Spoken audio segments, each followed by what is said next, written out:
So Capital One is definitely known to be stingy with their credit limits that they give on their credit cards compared to most other credit issuers out there, but most of us already knew this already. What a lot of people tend to do though is just request a credit limit increase later on down the road, so that way they can have a higher credit limit on their Capital One credit card. And the good thing that's cool about doing this with Capital One is that they only do soft pulls for credit limit increases no matter what. But in order to get a credit limit increase with them, you absolutely have to be using the credit card religiously, because best believe if you are not, they will not increase your credit limit. I've literally seen dozens of people get denied for a credit limit increase with Capital One because they're just not simply using their card enough. But then on the other hand, a lot of people out there are actually getting their accounts closed with Capital One because they're using their credit card way too much, but kind of in a bad way. Now, what do I mean when I say kind of in a bad way? For those out there that don't know, there's actually a term out there called credit cycling, which pretty much involves running up your credit card to the max, paying it off, running up to the max, paying it off, so on and so forth, all within the same billing cycle. The reason why people do this is so that way they can get a huge credit limit increase on their Capital One credit card whenever it's time to request one, which is definitely possible, or maybe they want to maximize their reward points or cash back that they're receiving on that credit card. But what a lot of people out there don't know is that there are going to be cons to doing this if you aren't doing it correctly. So if you guys want to know why or why not you should be doing this and what risks are going to come with doing this, such as getting your account closed or even restricted,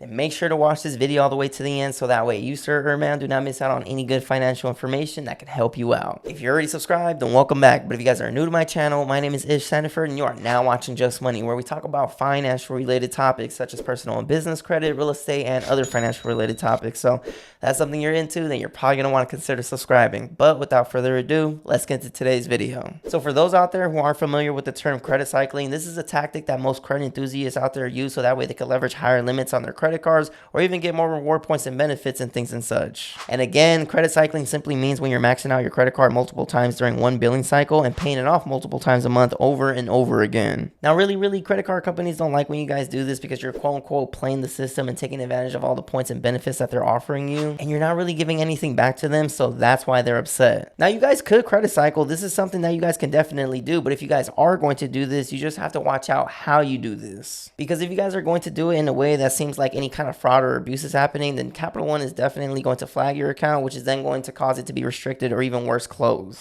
Capital One might perceive this as abuse or potential fraud for an attempt to manipulate the system for you to increase your credit limit or earning more reward points and things and such. Now the way Capital One would see this as potential fraud or a way of manipulating the system is if you guys are purchasing the same exact thing every single week or month. If you're purchasing the same thing all the time and creating a pattern like buying gift cards all the time, for example, and then just creating money orders so that way you can pay the card back to take advantage of higher limits or even reward points, then your account's going to get flagged. Because when you guys take a look at your credit card statement, it's literally going to show a very obvious pattern. Gift card, gift card, gift card for the entire month, maxing it out, paying it back, maxing it out, paying it back. That right there is going to get your account red flagged and shut down. Because one, it looks suspicious and fraudulent, and then two, it looks like you're doing some kind of money laundry because you consistently have money coming in and out the account very quickly, which looks very skeptical. What you guys should be doing is mixing the spending on your Capital One credit card with organic spending. So in other words, other items, not just the same thing repeatedly. You guys want to mix it up with different purchases such as gas, groceries, movie tickets, shoes, whatever it is, you name it. Or if you guys are going to buy gift cards from different stores like Office Depot, because then it'll say it's an Office Depot purchase, or even other grocery stores out there, because sometimes the transaction will show up as a grocery store purchase. And again, one of the reasons why people are even doing this credit cycling stuff in the first place is so that way they could 2x or 3x their credit limit, which definitely does work, but you guys just have to do it correctly and not in a suspicious or abusive way. So just watch out when doing this, because the consequences that could happen from doing something like this is your account getting flagged and then inevitably closed. And if your account gets closed, that's literally going to lower your credit score, because now you lost the whole entire credit limit, which can potentially lower your credit score. And not also just that, but if you accumulated a lot of reward points on that credit card and they end up closing that account, then you're going to have to forfeit all of those reward points that you earned over the course of however long you've had that credit card for. And Capital One isn't the only financial institution that does this. Most credit issuers out there have certain algorithms in play that trigger red flags to your account if they feel that you're being abusive or even fraudulent. And a quick example of another credit issuer that does this is going to be Amex. If you guys are credit cycling the wrong way with Amex, then that account can also get red flagged as well. And honestly,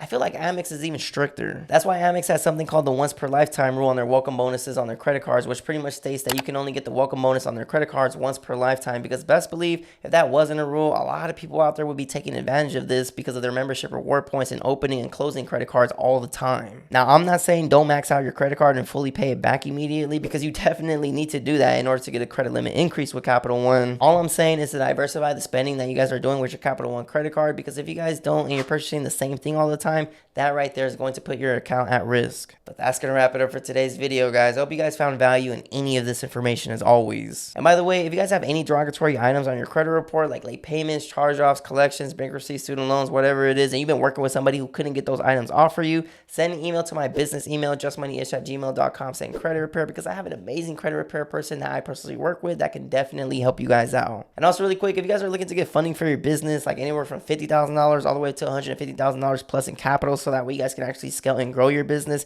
send an email to my business email saying funding, and I'll speak with you guys there. But if you guys made it to the end of the video, then I truly do appreciate you guys. We're at 74,685 subscribers at the time of this recording, so I do appreciate all who watch. I do post weekly videos for those that don't know, and if you guys haven't yet already, don't forget to hit the like button, subscribe to the channel if you guys haven't yet already, and don't forget to hit the notification bell so that way you guys get notified every time Ish post a new video. And again, we talk about personal and business credit, real estate, and other financial related topics, so if that's something you're into, then you're probably going to want to consider subscribing. We talk about how to get high limits on your credit cards, how to boost your personal credit, how to obtain business credit. We talk about real estate, we talk about mortgage loan programs, we talk about all that. So this is your one-stop shop. And also really quick, for those out there that do not know, I am a licensed real estate agent and a licensed mortgage loan originator. So if you guys are in Southern California and you're trying to sell or purchase a home, all my information will always be in the description below. Thank you guys so much for watching, and I will see you in the next video. Thanks for watching.